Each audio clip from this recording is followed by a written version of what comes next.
मेथीची भाजी खाऊन खाऊन सारखा कंटाळा येत असेल तर चला तर मग बनवा माझ्या पद्धतीने मेथीचे धपाटे. बघू शकता किती मस्त खरपूस कलरवर भाजल्या गेलेले आहे धपाट. श्री शिवाय नमस्तुभ्य मैत्रिणींनो, मी आहे अंजली कुंभार. माझ्या यूट्यूब चॅनलमध्ये तुमच्या सगळ्यांचं खूप खूप स्वागत करते. तर आज मी बनवणार आहे मस्त असे मेथीचे धपाटे. त्यासाठी साहित्य सांगते. मी ते घेतलेले 1 वाटीभर मोठ्या ज्वारीचं पीठ, 1 छोटी वाटी बेसन पीठ आणि 1 छोटी वाटी गव्हाचं पीठ.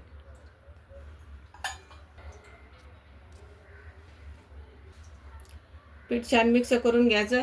आता याच्यामध्ये मी इथे एक स्वच्छ धुवून घेतलेली आहे मेथीची भाजी 1 वाटीभर ती घालते. इथे घेतलेले 1 वाटीभर कोथिंबीर, 4 मोठे मोठे कांदे कापून घेतलेले आहेत मी. तर इथे मी गरजेपुरत्या हिरव्या मिरच्या आणि 10-15 लसणाच्या पाकळ्या घेतलेल्या आहेत. ते आपण आता मिक्सरला फिरवून घेऊ. तर याच्यामध्येच मी आता चवीपुरतं मीठ घालून घेते, 2 चम्मच, आणि जिरे घालते 1 चिमूट. आता हे मिक्सरला छान बारीक करून घेते. तर इथे मी वाटण या पद्धतीने बारीक काढून घेतलेलं आहे. या पिठामध्ये आता मी 1 चम्मच हळद घालते. इथे मी थोडासा ओवा घेतलेला आहे, हातावर क्रश करून घालते. आता हे तयार केलेलं हिरव्या मिरची, लसण, जिरे, मीठचं वाटण. तर आता आपण हे सगळं या पिठामध्ये मिक्स करू. इथं सर्व मी मिक्स करून घेतलेलं आहे. आता आपण थोडं थोडं पाणी घालून घट्ट पिठाचा गोळा मळून घेऊ.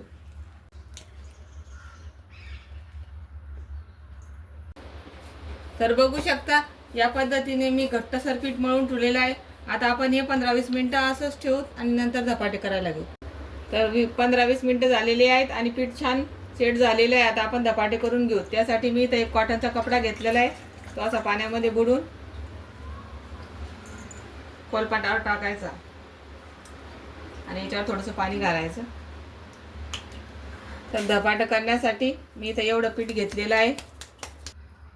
तर हे हातावर थापून याप्रमाणे याचा उंडा करून घ्यायचा आणि या हाताने असं थापून थापून मोठं करायचं धपाट. तर तुम्ही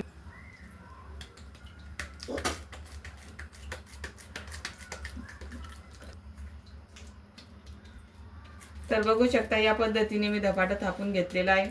आता त्याला एक मधात सुराख करते. तवा पण गरम झालेला आहे. आता आपण धपाटा भाजून घेऊ. इथं मी थोडंसं तेल टाकलेलं आहे. आता या पद्धतीने असं उचलून तव्यावर सोडायचं. बघू शकता किती मस्त झालेले आहे पीठ, थोडंही चिटकलेलं नाही. आता तव्यावर धपाट्याच्या चव बाजूने तेल सोडायचं. पहिलं धपाटं भाजते तोपर्यंत मी परत एक तुम्हाला धपाटं करून दाखवते. या पद्धतीने उंडा घ्यायचा. तर बघू शकता धपाटं छान पचलेलं आहे. वरची साईज कोरडी झाली समजायचं धपाटं छान पचले. आता आपण हे पलटी करून घेऊ. आता हे धपाटेही मी त्याच पद्धतीने थापून घेते. धपाट्यामध्ये गव्हाचं आणि बेसन पीठ व्यवस्थित प्रमाण झालं तरच व्यवस्थित येतात, नाहीतर ते तव्यावर टाकताना कपडाला चिटकतात. तर तुम्ही बघू शकता मी ज्या प्रमाणात घेतलेले त्या प्रमाणातच तुम्ही घ्या, म्हणजे मग धपाटे छान होतात. तर आता थोडंसं वरच्या साईडला पण तेल टाकायचं आणि धपाटं पलटून घ्यायचं. छान खरपूस कलरवर दोन्ही साईडनं भाजून घ्यायचे धपाटं. तर इथे धपाटं मस्त खरपूस रंगावर भाजल्या गेलेले आहे दोन्ही साईडनं. आता आपण हे काढून घेऊ. बघू शकता किती मस्त भाजलेले. आता हेही धपाटे मी त्या पद्धतीने भाजून घेते. आता सर्व धपाटे मी या पद्धतीने करून घेते. धपाटे भाजताना गॅस मस्त लो टू मिडियमच ठेवायचा. एकदम कमी गॅस करायचा नाही, नाहीतर धपाटे व्यवस्थित भाजत नाहीत. तर बघू शकता इथे माझं दुसरं धपाटं पण व्यवस्थित भाजल्या गेलेलं आहे.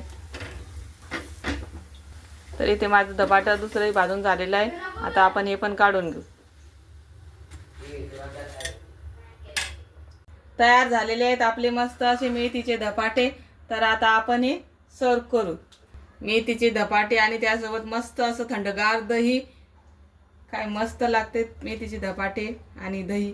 तुम्ही बघू शकता किती मस्त खरपूस रंगावर भाजलेले आहेत. गरमागरम धपाटे आणि दही